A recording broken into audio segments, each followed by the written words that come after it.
혹시 슬라이드 쇼 하고, 네, 지금 네네. 다시 얘기해 주실래요? 네네. 양자 반도체 공정기법에 대해서 발표할 한양대학교 원준표 조용재입니다.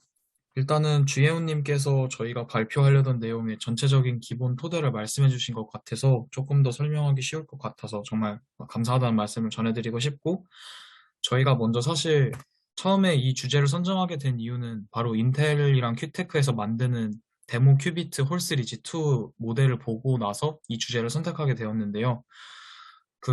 저희가 사실 큐빗에 대해서 공부는 하고 있지만 실질적으로 양자 컴퓨터를 만들려면은 어떤 칩이 들어가야 되고 현재 어디까지 만들어냈는지에 대해서 조사를 하다 보니까 기존 반도체 공정에서 아까 말씀하셨던 스핀 큐빗에서 조금 더 나아간 발전 방식으로 이제 기존 반도체 장비로 큐빗 칩을, 즉 양자 반도체 칩을 만들 수 있다는 논문을 찾게 되었습니다.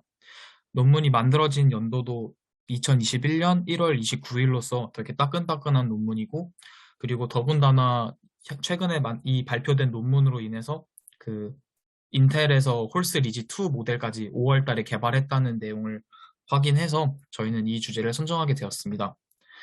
먼저 양자 반도체 공정 기법에 대해서 알기 전에 반도체 공정 기법에 대해서 조금 더 알아야 될 것 같아서 다음과 같은 내용을 준비했는데요. 저희는 실제 세션에 반도체 소자 강의 자료 일부를 발췌해서 반도체 공정 기법에 대해서 먼저 학습을 했습니다. 모든 내용을 다 설명드리는 것보다 저희가 뒤에 설명할 내용만 설명드리겠습니다. 일단은 반도체를 만들 때 가장 중요한 것은 바로 온도인데요. 온도가 유지가 돼야지 그 특정 플라즈마 기법이 회로를 패터닝 시킬 거고, 이 패터닝 기법을 저희는 뒤에 나오는 포토리소그래피라는 것을 설명하게 됩니다. 일단 포토리소그래피를 패터닝을 하기 전에 임플란테이션에 대해서 말씀드릴 건데요. 보통 고에너지로 된 P타입이나 N타입 이온들을 SiO2 밑에 있는 웨이퍼에 때려 넣기 때문에 이 지역을 도프트 리전이라고 부르는데, 아래 사진에서 보시다시피 정확하게 사각형 형태로 도핑이 되는 것이 아니라 일부 디퓨전이 일어나가지고 조금 더 둥그스름한 모양이 형성되게 됩니다. 이렇게 되면은 완벽하게 저희가 도핑을 성공했다, 그리고 균일하게 도핑을 했다라고 말하기가 어렵고, 아래 웨이퍼까지 영향을 받기 때문에 양자 반도체에서는 이 아이온 임플란테이션 과정이 굉장히 어렵다고 볼 수 있습니다. 두 번째는 포토리소그래피인데요.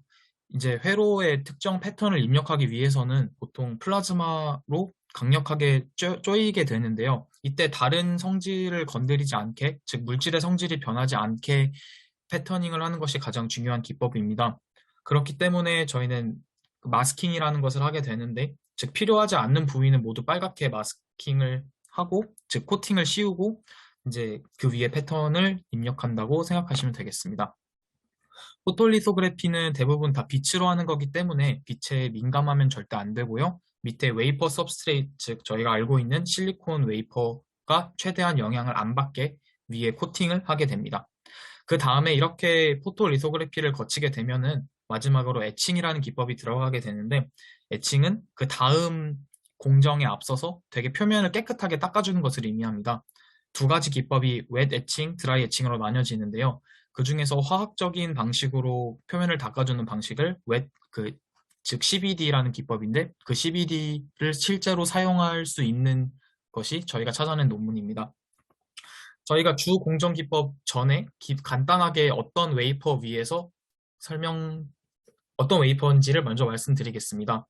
일단은 300ml짜리 웨이퍼를 사용할 거고요. 그 위에 다음 네 가지와 같은 공정 기법들을 사용할 예정입니다. 지금부터 용진님이 저희가 읽은 논문을 발표하도록 하겠습니다. 예, 안녕하십니까. 이제부터는 이제 논문에서 어떻게 퀀텀 닷 디바이스를 재현하였는지 설명하도록 하겠습니다. 이제 왼쪽의 그림이 고전적인 반도체 공정 기술을 활용해서 만든 퀀텀 닷 디바이스를 그림으로 간단하게 표현한 것인데요. 이제 아까 말씀하셨듯이 여기 네 가지 공정 기법을 활용하게 되는데 어떻게 한 층씩 쌓았는지 간단히 설명하도록 하겠습니다. 다음이요. 이제 아까 말했듯이 300ml 이제 SI 웨이퍼를 사용하게 되는데 이제 맨 처음에는 두 개의 평행한 핀을 이렇게 만들어줍니다. 위에 그림처럼. 그리고 그 아래 그림에서 보듯이 웨이퍼 위에 이제 노란색으로 표시가 되어 있는데 유전체 층을 만들어서 이제 CMP를 한다고 하는데 이제 CMP가 아까 말했듯이 깨끗하게 닦아주는 과정이라고 볼 수가 있겠습니다. 근데 이제 퀀텀 닷은 외부 충격이나 온도나 소음 등에 취약하기 때문에 보호가 필요한데 이 유전체 층이 보호하는 역할을 한다고 할 수 있겠습니다. 그래서 기존의 퀀텀 닷을 구형하는 방법들이 이제 CMP 공정이 불가능했지만 유전체 층을 쌓는다는 이제 발상을 해가지고 기존의 고전 컴퓨터에 사용하는 반도체를 제작하는 공정들을 그대로 이제 사용할 수 있게 됩니다. 그다음이요. 이 다음으로는 그 위에 또 게이트 데피니션 과정으로 게이트들을 만들어줍니다. 이제 핀에 손상이 가지 않도록 위에 코팅을 하고 게이트들을 배열을 합니다. 그리고 아래 그림을 보시면 플라즈마 리소그래피 과정이 들어가는데 이제 회로에 패터닝을 입히는 기법으로 케미컬 에칭이 가능한 장점을 가지고 있습니다. 그래서 아래 분홍색 핀과 떨어져서 퀀텀 닷의 영향이 적다고 합니다. 다음이요. 그리고 맨 위에 컨택트 레이어를 쌌습니다. 이거는 이제 이제 분홍색 핀에 정기적으로 연결되어 큐빗들이 지나갈 때 값을 측정하게 되는데요. 이제 실제 연산에는 활용되지 않고 이제 회로가 잘 작동하는지 실험하고 확인하는 용도로 사용하게 됩니다. 다음이요. 그래서 이렇게 만들어진 퀀텀 닷 디바이스를 이제 주사 현미경으로 촬영한 것이 왼쪽 그림인데요. 어, 어, 제가 필기라서 없는데 왼쪽 아래를 보시면은 이게 게이트들이군요. 이렇게 G가 게이트의 G를 뜻하게 됩니다. 그래서 왼쪽 아래 그림하고 이제 오른쪽에 이제 네모가 박스로 이렇게 이어져 있는데 그렇게 같은 게이트라고 보시면 될 것 같습니다. 그래서 하나의 이제 웨이퍼에는 10,000개 이상의 퀀텀 닷 배열을 갖도록 이 논문에서 제작을 하였고 또 P는 최대 55개까지의 게이트를 갖는다고 이렇게 설명해 놓았습니다. 다음이요. 이제 아까 설명했던 7개 게이트들에서 이제 여러 방식으로 전압을 걸어 주어서 제대로 퀀텀 닷 디바이스가 작동하는지 확인하는 실험을 또 이 논문에서 하였는데 그래서 먼저 이제 퀀텀 닷 형성 샘플에는 뭐 내추럴 SI 에필 레이어를 사용했고 또 큐빗 리드아웃 앤 매니플레이션 샘플에는 뭐 동위원소 농축 28 SI를 사용했다고 합니다. 그래서 큐빗의 하이퍼핀 인터랙션을 줄이고 코이런스를 높여준다고 합니다. 그리고 이제 왼쪽 위에 그래프를 보시면은 이 스핀 릴렉세이션 타임을 측정하기 위해서 한 실험인데 이제 앞에서 보여드렸던 이제 게이트 6에 뭐 3 스테이지 펄스를 왼쪽 아래에 보시면 G6라고 써있죠. 3 스테이지 펄스를 가였고 그래서 이제 T1이 1.6 플러스 마이너스 0.6 밀리세컨드라고 이제 측정을 하였습니다. 그래서 기존에 보여된 SI 퀀텀 닷들보다 이제 긴 시간을 갖는다고 합니다.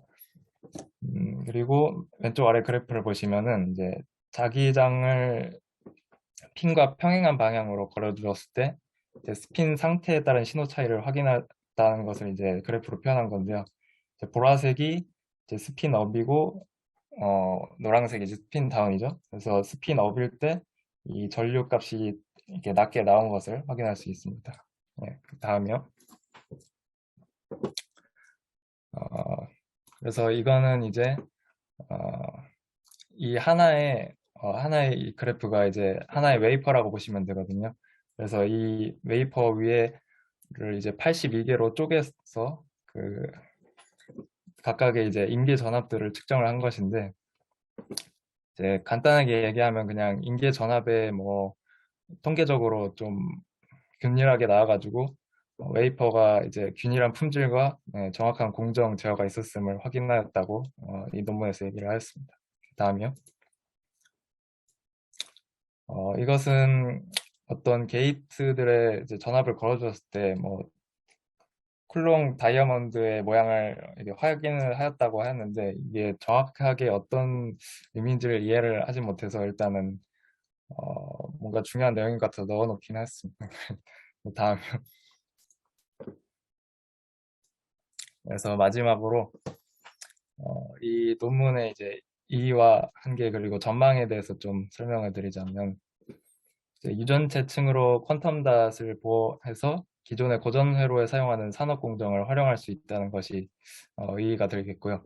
또 이제 스퍼리어스 닷스라는 이제 결함이 생기게 되는데 이 결함이 덜 하도록 공정 기법을 연구 중이라고 합니다. 그리고 현 방법으로는 이제 2D 퀀텀 닷이 가능하다고 하고요. 뭐 3D를 할 건지는 잘 모르겠고 일단 2D가 가능하고 그리고 기존 CMOS 기술과도 통합 가능하기에 이제 고전 회로와 큐빅 칩을 융합할 수 있을 것으로 전망하고 있다고 합니다. 마지막으로 산업용 공정으로 인해서 이제 크로스바 어드레싱 스킴을 가능할 정도의 높은 커튼 닷의 균일함을 이룰 수 있을 것으로 전망하고 있다고 합니다. 예, 여기까지 하겠습니다. 저는.